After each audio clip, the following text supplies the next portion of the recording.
Ibunda Al-Ghazali, Maya Estianty menyebut, pernikahan putranya dengan Alisa Daguis hanya mengundang 200 orang.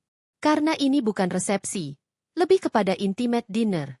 Jadi, yang datang hanya kerabat terdekat dan orang-orang terdekat. Palingan cuma 100 hingga 200 undangan saja. Kata Maya Estianty dikutip dari akun TikTok Alisa Ghazali, Selasa, 13 Mei 2025. Maya Estianty meminta maaf apabila pada pernikahan Al-Ghazali dan Alisa Daguis tidak bisa mengundang banyak orang. Maya menjelaskan, mengapa undangan pernikahan putranya hanya terbatas. Ia menyebut, Al-Ghazali dan Alisa Daguis lebih mengedepankan privasi yang menjadi tradisi orang bule. Mohon maaf, kami nggak bisa ngundang banyak-banyak orang karena memang ini namanya juga acara bule ya. Jadi, memang lebih mengutamakan privasi, tambahnya.